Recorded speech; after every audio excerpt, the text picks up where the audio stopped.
Jumpa lagi di kanal YouTube The One Minute of Law Studies. Kita lanjutkan ya pembahasan mengenai hukum acara di peradilan agama. Pada dasarnya eh, persidangan perkara di peradilan agama sama dengan persidangan perdata di peradilan umum ya. Kecuali untuk perkara jinayah di Mahkamah Syariah Aceh, dia mengikuti hukum acara pidana yang berlaku pada umumnya dengan beberapa ketentuan khusus yang diatur dalam Konon Jinayat.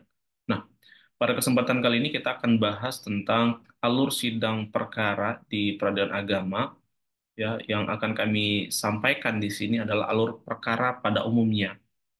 Jadi eh, ini adalah gambaran umum persidangan perkara di peradilan agama dalam hal kedua belah pihak hadir. Jadi ini untuk perkara gugatan. Nanti untuk perkara permohonan kita akan jelaskan di bagian akhir. Jadi kawan-kawan sekalian, setelah perkara didaftarkan di pengadilan agama, maka perkara tersebut akan melalui serangkaian proses ya seperti penetapan majelis hakim, kemudian penunjukan panitera pengganti, penunjukan jurusita, lalu penetapan hari sidang, lalu kemudian dilakukan pemanggilan dan sampailah pada sidang pertama. Nah, ini sidang pertama kita asumsikan pada sidang pertama itu kedua belah pihak hadir. Jika di sidang pertama kedua belah pihak hadir, maka yang dilakukan majelis hakim adalah berupaya menasehati para pihak untuk eh, memikirkan ya ada tidaknya kemungkinan untuk menyelesaikan sengketa di antara mereka dengan cara eh, perdamaian ya. Jadi hakim punya kewenangan untuk mengarahkan para pihak, mendorong para pihak menyelesaikan persoalan atau sengketa yang mereka alami melalui cara-cara perdamaian.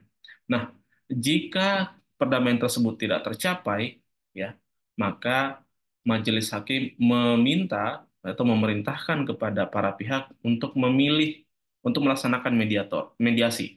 Nah, sebelum melaksanakan mediasi ini, para pihak diminta untuk memilih atau menentukan mediator sesuai dengan daftar mediator yang ada. Jadi, para pihak punya hak untuk memilih mediator. Jika pihak tidak mencapai kesepakatan terkait dengan siapa mediator yang akan memediasi mereka, maka majelis hakim, dalam hal ini ketua majelis, yang akan mengambil alih dan menetapkan atau menunjuk mediator dalam perkara tersebut.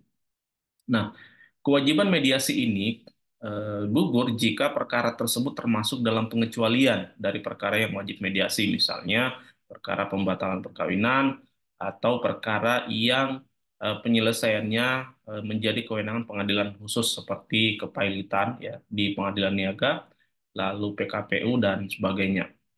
Nah, sidang berikutnya adalah agenda berikutnya adalah pelaksanaan mediasi. Nah, mediasi ini dilaksanakan di hadapan mediator ya yang berlangsung pada ruangan khusus mediasi untuk melaksanakan mediasi di pengadilan.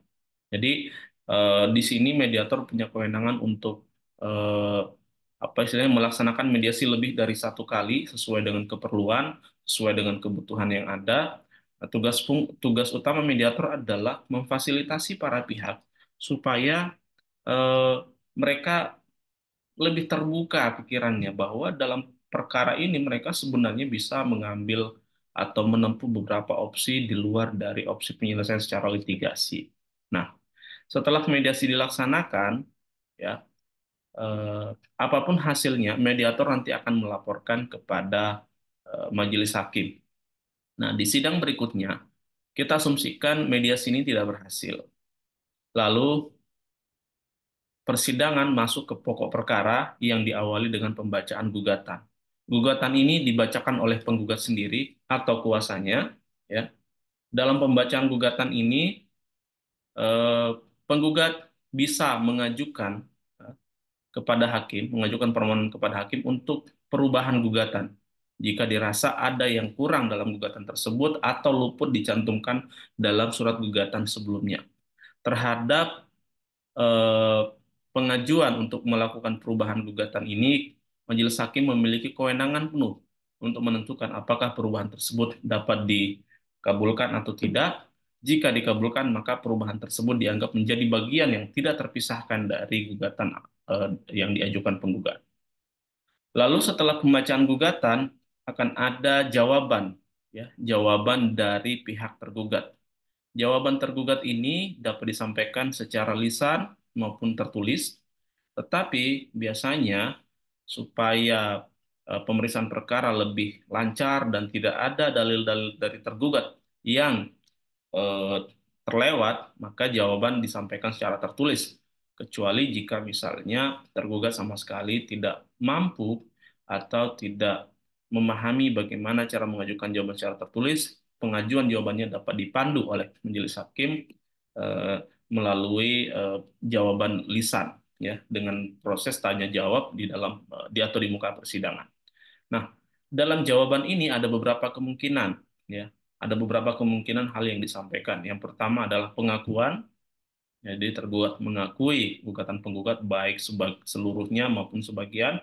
Lalu ada bantahan atau sangkalan, kemudian ada eksepsi, lalu ada rekonvensi. Jadi bisa saja dalam jawaban tersebut tergugat mengajukan rekonvensi. Nah, setelah jawaban, berikutnya adalah agenda sidang replik. Replik adalah tanggapan penggugat terhadap jawaban dari tergugat. Jadi apa yang disampaikan tergugat dalam jawaban ditanggapi kembali oleh penggugat dalam sidang penyampaian replik. Replik juga dapat disampaikan secara lisan maupun tulisan. Kemudian setelah replik ada duplik. Nah, duplik ini adalah tanggapan tergugat terhadap replik yang disampaikan oleh penggugat. Jadi, masing-masing pihak, baik penggugat maupun tergugat dalam sidang jawab-menjawab. Jadi, sidang jawab-menjawab itu dari pembacaan gugatan, jawaban, replik, dan duplik, ini masing-masing memiliki kesempatan 2 kali untuk menyampaikan jawaban atau menyampaikan dalilnya. Lalu kemudian setelah duplik, kita masuk ke sidang pembuktian, agenda sidang pembuktian. Dalam sidang pembuktian ini, yang pertama kali membuktikan, ya, adalah pihak penggugat. Karena dia yang mendalilkan suatu gugatan atau mendalilkan adanya hak atau peristiwa dalam gugatan tertentu yang menimbulkan akibat hukum. Lalu kemudian setelah penggugat menyampaikan alat-alat buktinya, baik itu alat bukti surat, alat bukti saksi, dan sebagainya, maka kemudian tergugat juga diberikan kesempatan untuk mengajukan alat-alat bukti guna menguatkan dalil-dalil yang disampaikan dalam jawaban maupun duplik. Terutama sekali jika tergugat membantah dalil-dalil yang disampaikan oleh pihak penggugat. Nah, dalam pembuktian ini ada kemungkinan eh, beberapa objek, ya, perkara atau materi pokok perkara itu justru pembuktiannya dibebankan kepada pihak tergugat karena satu dan lain hal pertimbangan tertentu menurut ukuran kepatutan guna mengungkap fakta hukum yang penting yang dapat menentukan hasil akhir dari pemeriksaan perkara. Tetapi hal ini akan kita bahas nanti bagaimana pembuktian terbalik dalam hukum acara perdata. Selanjutnya, setelah proses pembuktian, ada sidang kesimpulan. Nah, kesimpulan ini berkaitan dengan apa tanggapan atau pendapat dari masing-masing pihak terhadap keseluruhan proses yang sudah dilalui, baik dari sidang pertama, mediasi, pembacaan gugatan, jawaban, replik, duplik, dan pembuktian. Dalil-dalil mana yang menurut para pihak itu terbukti, dalil mana yang tidak terbukti, lalu bagaimana tanggapan para pihak terhadap alat-alat bukti yang diajukan oleh pihak lawan. Terus apa harapan pihak? Mengabulkan, menolak, atau menyatakan tidak dapat diterima. Nah, itu semua disampaikan dalam kesimpulan, juga dapat disampaikan secara tertulis maupun secara lisan. Setelah kesimpulan, maka selanjutnya agenda persidangan adalah musyawarah majelis. Nah, musyawarah majelis ini sebenarnya bukan sidang yang dihadiri oleh para pihak, tetapi tahapan dalam pemeriksaan perkara perdata yang dilakukan oleh majelis hakim dalam suatu permusyawaratan yang sifatnya rahasia. Tidak boleh ada siapapun atau orang lain di luar majelis yang mengikuti proses tersebut kecuali atas izin majelis. Misalnya, panitera pengganti diminta untuk ikut dalam musyawarah majelis untuk mencatat pendapat dari masing-masing anggota majelis, ya. Tetapi panitera yang mengikuti proses tersebut wajib untuk menjaga kerahasiaan hasil dari musyawarah majelis tersebut.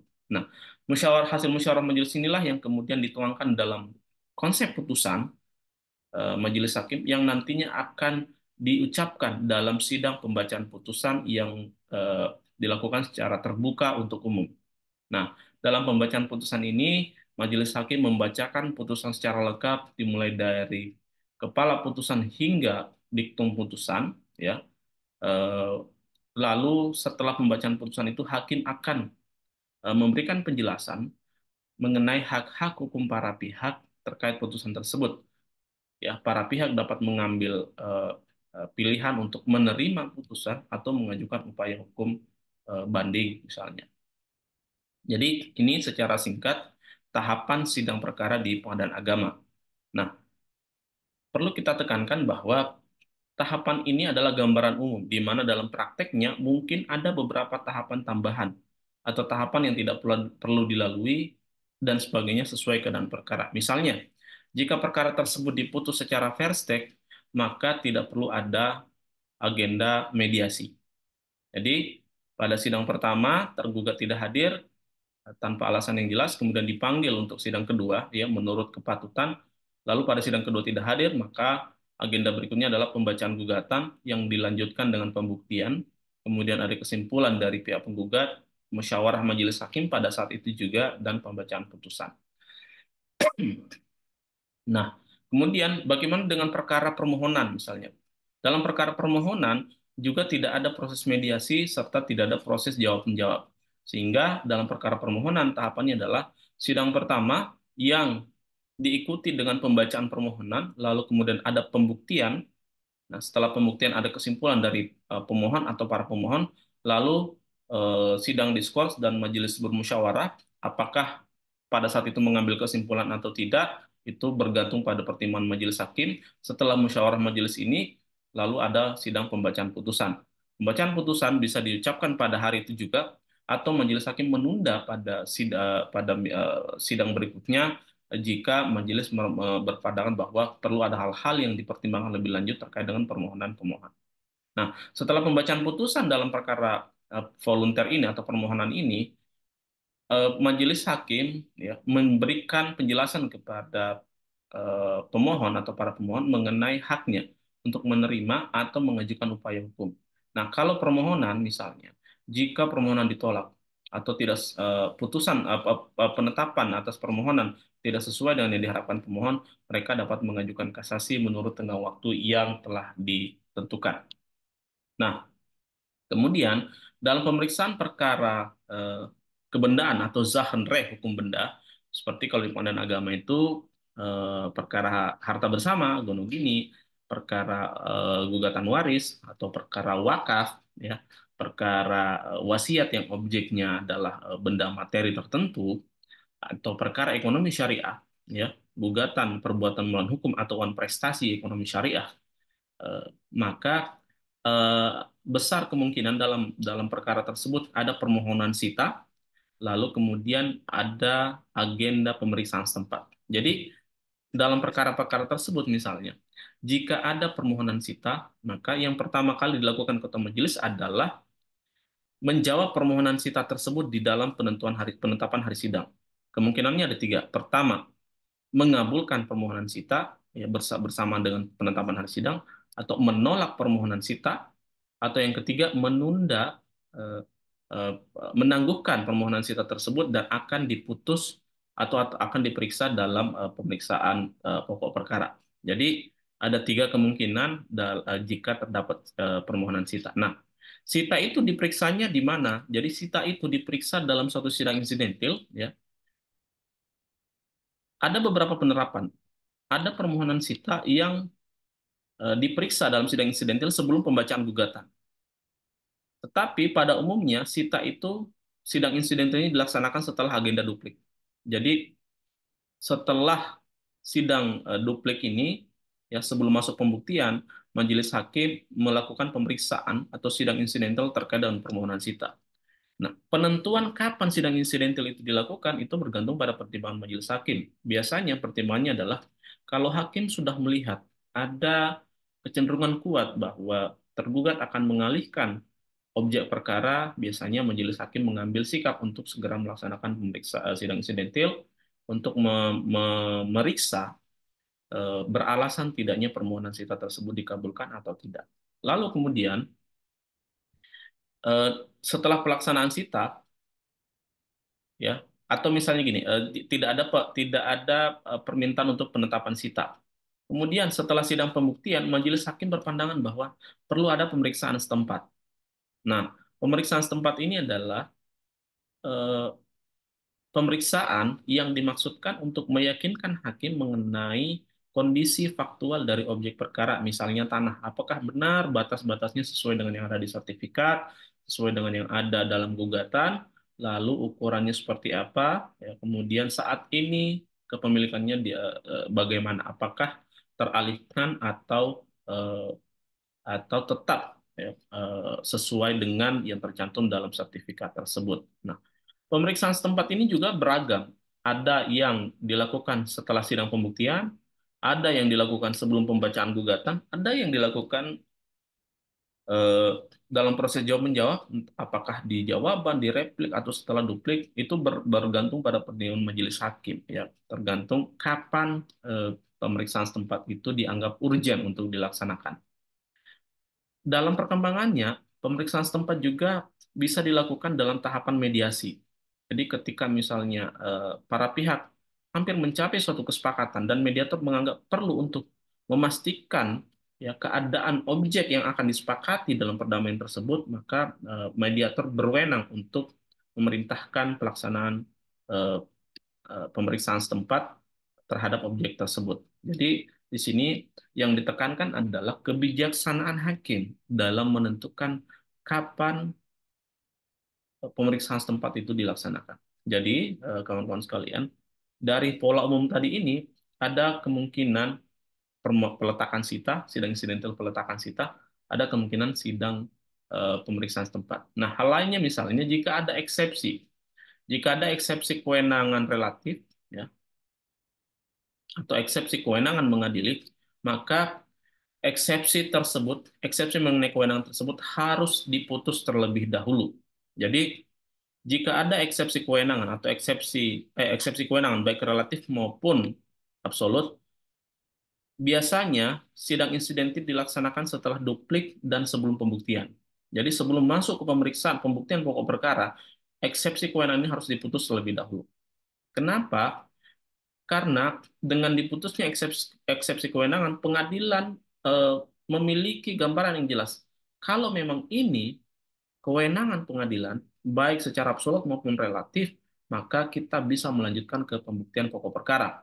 Tapi jika ini bukan kewenangan pengadilan yang mendapat tempat perkara tersebut diajukan, maka pembuktian terhadap pokok perkara tidak dapat dilanjutkan. Sehingga dalam sidang insidental tersebut, jika eksepsi dikabulkan, maka putusan selanya menjadi putusan akhir. Tapi jika eksepsi ditolak, maka menjadi putusan selah dan para pihak diperintahkan untuk melanjutkan pemeriksaan pokok perkara. Hal lain yang mungkin terjadi dalam sidang perkara di pengadilan agama adalah adanya kemungkinan eh, apa tadi namanya? Adanya kemungkinan intervensi, adanya kemungkinan campur tangan pihak ketiga. Jadi pihak ketiga ini masuk ke dalam perkara, pemeriksaan perkara, baik untuk memperjuangkan kepentingannya sendiri atau memihak salah satu dari penggugat atau tergugat. Jadi intervensi itu ada tiga ya. Prejuaring ya, prejuaring itu dia ditarik untuk memihak salah satu penggugat, salah satu pihak. Lalu ada namanya voguing, dia masuk untuk memihak salah satu dari penggugat atau tergugat. Ada tus senkoms. Intervenian ini, pihak ketiga ini masuk untuk memperjuangkan hak-hak hukumnya sendiri. Kapan masuknya?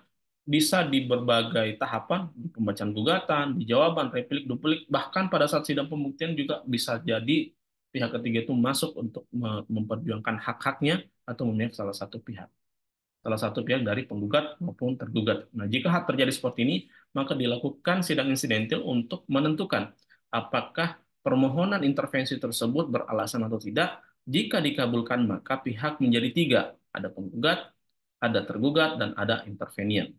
Forumnya juga menjadi setidaknya dua, ada forum pokok perkara dan ada forum intervensi. Nah, demikian gambaran umum dari alur sidang atau tahapan sidang perkara di Pengadilan Agama. Mudah-mudahan bermanfaat. Jangan lupa ya untuk support terus kanal ini dengan me- dengan menekan tombol like dan subscribe. Jangan lupa juga jika video ini dianggap bermanfaat, share ke teman-teman Anda. Demikian, salam The 1 Minute of Law Studies.